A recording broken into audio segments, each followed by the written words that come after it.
हाल के लिए अपडेट दुनिया का यह कि इंटरनेशनल एनर्जी एजेंसी का मानना है कि यूरोप के अंदर अब 6 हफ्ते का ही एविएशन फ्यूल बचा है। इसके चलते अंतरराष्ट्रीय उड़ानें प्रभावित होंगी। एविएशन फ्यूल की किल्लत क्यों आई? क्योंकि दुनिया क्रूड ऑयल परचेज करती है, उसे फिर रिफाइन करती है और उसी से एलपीजी, पेट्रोल, डीजल और एविएशन फ्यूल बनाती है। चूंकि क्रूड ऑयल की सप्लाई स्ट्रेट ऑफ हॉर्मुज से बाधित हो रखी है, जो कि दुनिया की लगभग 20% सप्लाई का केंद्र है, तो ऐसे में क्रूड ऑयल से बनने वाला एविएशन फ्यूल भी अब उपलब्ध नहीं हो पा रहा है। ऐसे में एयरलाइंस के ऊपर बोझ बढ़ रहा है, क्योंकि एयरलाइंस उस एविएशन फ्यूल को महंगे दामों पर खरीद रही हैं, जिसके चलते यात्रियों का किराया बढ़ रहा है। एक फ्लाइट टिकट में 30% योगदान केवल फ्यूल के कीमत का होता है। अगर फ्यूल की कीमतें बढ़ती हैं तो एविएशन फ्यूल महंगा होता चला जाता है। बस यही एक इंपॉर्टेंट पॉइंट है जिसके चलते यात्री किराया बढ़ता जा रहा है। टिकट की कीमतें अगर तय होने की जानकारी दी जाए तो 4 मुख्य भाग एयरलाइन के टिकट के होते हैं, जिसमें एक बेस फेयर होता है, एक फ्यूल सरचार्ज होता है जो कि कीमत फ्यूल पर वसूली जाती है, एक एयरपोर्ट का टैक्स होता है और एक यूजर डेवलपमेंट फीस होती है। इन सब से मिलकर के एयरलाइंस का किराया तय होता है।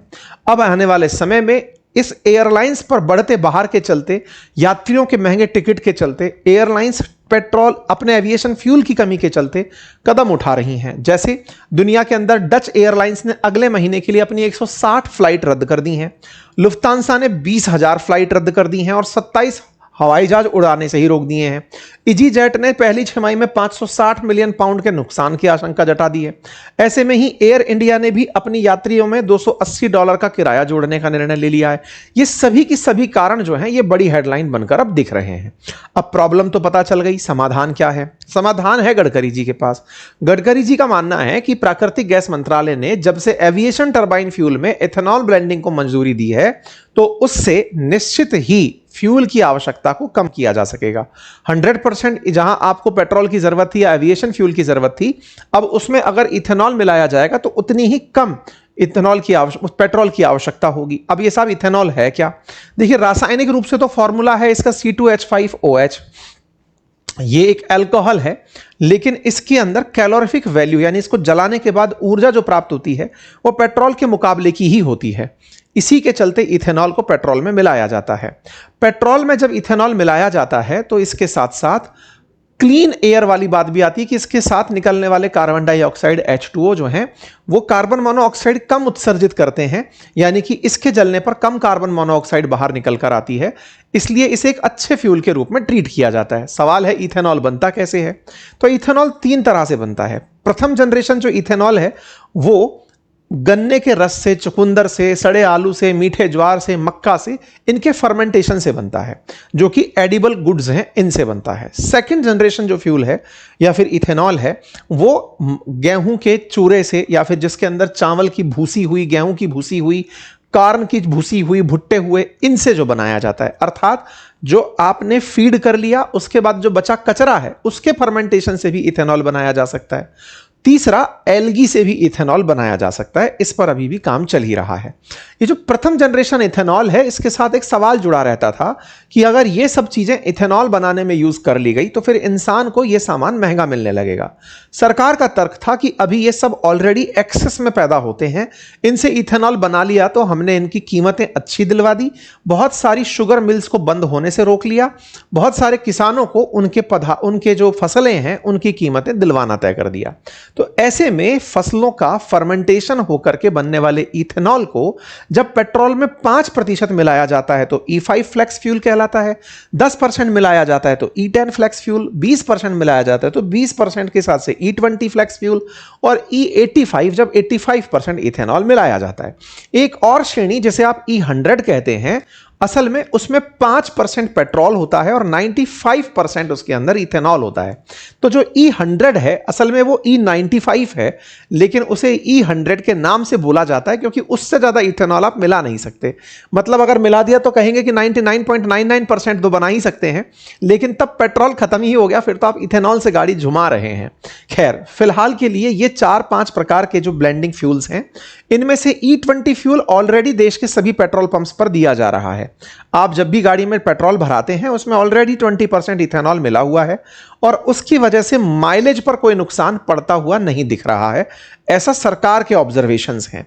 जब मैंने नितिन गडकरी जी का अभी कुछ दिन पहले इंटरव्यू किया था तब उन्होंने यही कहा था कि ना तो गाड़ियों की दक्षता पर कोई फर्क पड़ा है और ना ही उनकी माइलेज पर। और जो भी लोग ये कहते हैं कि गाड़ियों को नुकसान हो रहा है वो केवल सरकार को बदनाम करने का प्रयास कर रहे हैं।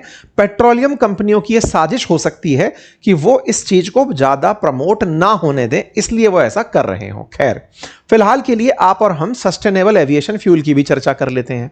सस्टेनेबल एविएशन फ्यूल यानी कि ऐसा हवाई जहाज का लगने वाला फ्यूल जिससे प्रदूषण कम हो, कार्बन डाइऑक्साइड का निकलना कम हो और साथ साथ भारत का जो बिल है एक्सपोर्ट इंपोर्ट के कारण वो भी कम आए, क्योंकि 87% जब हम ऑयल इंपोर्ट करते हैं तो निश्चित ही ब्लेंडिंग हो जाने से सीधा सीधा अगर कंप्लीट फ्यूल के अंदर ब्लेंडिंग कर दी गई तो आप अगर समझकर चलें तो हमारा जो 87% इंपोर्ट है वो घट करके 7 दूनी 14, 8 दूनी 16, 17% घट जाएगा। तो 70% ही इंपोर्ट आप लोगों को करना पड़ेगा, इस तरह से समझकर चलिए। ठीक है, सरकार ने इसी के चलते 2026 की शुरुआत में ही 20% इथेनॉल को परमिशन दे दी थी। वर्तमान स्थिति हमारे देश में यह है और सरकार 1 अप्रैल 2027 से कैफ थर्ड मानक इलेक्ट्रिक और फ्लेक्स फ्यूल वाहनों को बढ़ावा देने पर विचार कर रही है और E85 फ्यूल को भी लाने के बारे में कंप्लीट तरह से प्रयास चल रहे हैं। और E100 फ्यूल की शुरुआत भी 2024 में कर दी गई, मतलब कि इसके भी प्रयोग अब पूरी तरह से सक्सेसफुल कंसीडर किए जा रहे हैं। ये 2024 की कटिंग्स हैं और जब हमने अभी आज से 10 दिन पहले नितिन गडकरी जी का जब इंटरव्यू किया था तब भी हमने ये पूछा था कि साहब 2030 में आपको ये लाना था, आप 2025 में क्यों लाए? मजबूरी थी कि हमारे पास में कोई ऑप्शन उपलब्ध नहीं था, फ्यूल की किल्लत थी या आपकी प्रिपरेशन ही फास्ट हो गई थी। तो इन्होंने कहा कि हमारे लिए सब चीज़ें पहले ही तैयार हो गई थी तो हमें क्या फिर दिक्कत आ रही थी। तो ये सारी बातें आप और हमने खूब अच्छे से सुनी और आप भी अगर डिटेल में ये इंटरव्यू सुनना चाहते हैं जिसमें फ्यूल के बारे में चर्चा है तो मैं लिंक कमेंट बॉक्स में पिन कर दे रहा हूं इस इंटरव्यू का, समय निकालकर सुनिएगा, आपको सभी पक्ष पता चलेंगे। आपके भी जो क्वेश्चन है कि गाड़ियां खराब होती हैं, उनके ऊपर दिक्कत आती है, वो सब सवाल मैंने इनसे पूछे हैं, आप उनको सुन सकते हैं। ठीक है साहब, 100% इथेनॉल ब्लेंडिंग का टारगेट सरकार लेकर चल रही है। उम्मीद है कि आपको यह समझ में आए कि यह 95% तक इथेनॉल मिलाने की बात है जिसको लेकर के सरकारी प्रयास चल रहे हैं और यह चर्चा 2024 में इस तरह से आ चुकी है और इसकी चर्चा खूब अच्छे से हो चुकी है। ठीक है साहब, यह भी बात मैंने आपको बता दी। क्या कोई देश है जो ऐसा करता है? बिल्कुल, Brazil already E100 fuel use कर रहा है, वो शुगर केन से इथेनॉल बनाता है और उसी से काम चल रहा है। स्वीडन के अंदर E85 फ्यूल ऑलरेडी यूज हो रहा है जिसमें 85% इथेनॉल मिला हुआ है। यूरोपीय देशों के अंदर इथेनॉल का उपयोग फिलहाल के लिए सीमित है, यहां E5 से लेके E10 तक का ही मिश्रण किया जाता है। अब जहां तक बात हो कैफ थर्ड नॉर्म्स की, जिसमें ईवी और फ्लेक्स फ्यूल को राहत देने की बात की गई है, ऐसे इंजन्स को बनाने की प्राथमिकता दी जा रही है जो फ्लेक्स फ्यूल यानी कि ये जो मिलकर आने वाले फ्यूल्स हैं इनको विकसित कर सके। ग्रीन हाइड्रोजन पर भी फिलहाल सरकार जोर देने का प्रयास कर रही है ताकि कम ऊर्जा से यानी कि कम हाइड्रोजन से ज्यादा एफिशिएंट इंजन तैयार किए जा सके, मतलब एफिशिएंट तरीके से इंजन का यूज किया जा सके। ठीक है, अब सवाल है कि इथेनॉल मिलाने से फायदा किसे होता है? टेक्निकली इथेनॉल सस्ता पड़ता है तो फायदा तो आम व्यक्ति तक ही ट्रांसफर होना चाहिए, लेकिन फिलहाल के लिए पेट्रोल की कीमत में इथेनॉल मिलकर के हमें पेट्रोल की ही कीमत में वो मिल रहा है, टेक्निकली वो ज्यादा कीमत पर है। यह सवाल भी हमने जब पूछा मंत्री जी से तो उनका जवाब था कि हमने फिलहाल किसानों तक राहत ट्रांसफर की है और जनता को हमने ज्यादा कीमत पर जो पेट्रोल उन्हें मिलता उससे उन्हें राहत उपलब्ध कराई है। अदरवाइज जिस तरह से क्रूड की कीमतें बढ़ी हुई हैं फिर भी पेट्रोल और डीजल की कीमतें स्थिर हैं, उसमें उनका कंट्रीब्यूशन इस तरह से देखा गया। हमने सवाल कई तरह से पूछे थे कि साहब इसकी वजह से फूड सिक्योरिटी को खतरा तो नहीं है, उस पर भी उन्होंने जवाब देते हुए कहा था कि किसी तरीके का हमारे पास फूड स्कार्सिटी नहीं है और अगर होगी तो हम तुरंत प्रभाव से इस ब्लेंडिंग को रोक देंगे, पेट्रोल तो आ ही जाएगा तब तक।